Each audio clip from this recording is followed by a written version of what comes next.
Hello and welcome to my DIY Protein Skimmer Project video. This is it. I think I got it mostly in frame, so it stands about 35 inches tall.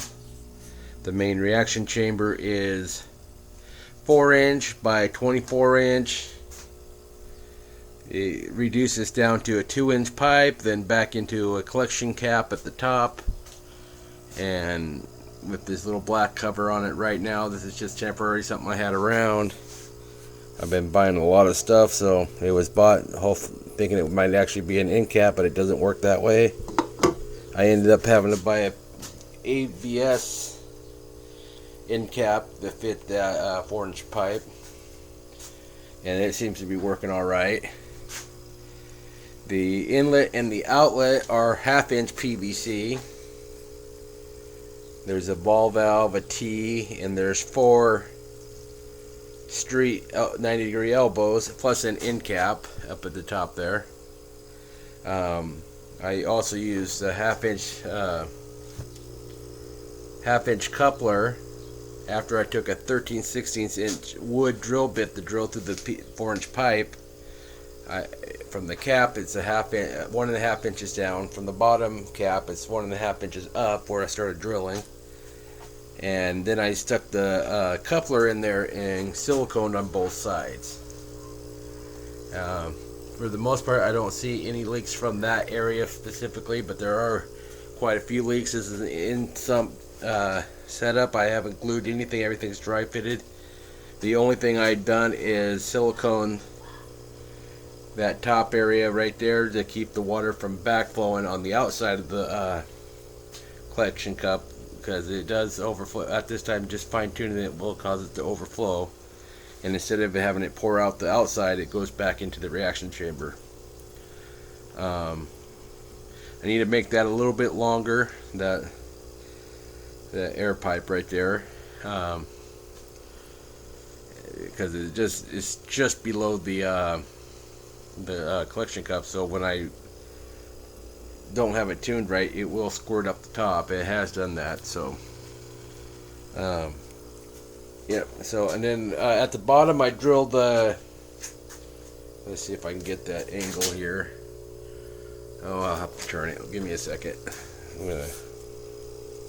Might lose it here. Okay, there we go. Okay, so just above the pipe, but below the outlet there, the outlet bulkhead, I put the air hose. Right now I have one lime wood, or not what, I can't remember. It's a fine bubble air stone. I think it's called lime wood. But I have a couple more on order. I'm probably going to put at least one more in there, maybe 2. Because the more bubbles, the slower the water, the better it's going to skim the protein from it. That pump right there cost me about $10 on eBay, and it goes up to 160 gallons an hour. And I actually turn it down to about 130, I think, is what the low end is. I'm going to put a circular 2.5-inch, I think it is, sponge filter on the outlet there, so that it prevents any bubbles from coming back up. And then I'm gonna, over here we got it's a Tom Steller air pump. I'm gonna put both those air lines going to this one blue air hose, because I want all that pump just for this protein skimmer. I want all the bubbles I can make. Right now I haven't drilled the hole yet, but I'm going to drill a hole in that top reducer collection cup, and I'm going to put an air hose going to this bucket right here, which is going to collect any excess film protein, so I can empty this instead of having to clean this out. You don't really want to clean these out, because the part of the skim will help cause the bubbles to come up. If you look down there now, I don't know if you can see it. There, you will see the bubbles, but nothing's coming up. Last night when I first plugged it in and had all kinds of dust and PVC dust in the water, it seemed to do pretty good. It bringing just the bubbles up and going over. But this morning when I cleaned it out, there was lots of dust clean out, but the bubbles had disappeared because it had already done most of its cleaning. And like I said, everything's dry fitted. I don't know if half-inch PVC. The air pump cost me about $15. The bucket cost me about $3, I think. I spent about $60 on the entire thing. You can't buy one of those for, especially something that large, for $80 or $60. The cheapest one I found was $80 hanging on the back, and my dad has one, and he says it sucks. So, this one, the canister, when I did the math online, says it holds about 15 gallons of water by itself. The sump is only 20 gallons, so it's holding almost 5 gallons less than what the sump will hold.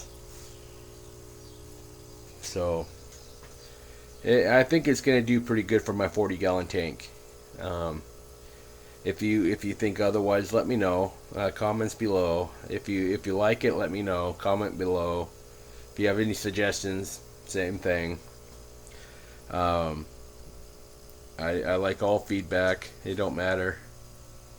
I won't be offended. I like these DIY projects. The next one I'm going to do is probably going to be a calcium reactor, pretty much on the same level. Maybe not on a 4-inch pipe. Probably down to 3-inch. But I don't know yet. I'm still in the process of designing that one. Since I plan on doing corals, I want to have a calcium reactor in there. Well, it's going to be behind the sump, but not in the tank. But yeah. So I don't think I missed anything. Got the pump, got the cap, got the pipe, got the pipes. There's a half-inch ball valve, 4 90-degree street elbows, 1 T, 1 end cap, and about 3 half-inch by 24-inch PVC pipes. I had them. I just bought the ones that were already cut. I used some 2-inch PVC I bought for my weirs, and use that, and then bought a 2-inch coupler there.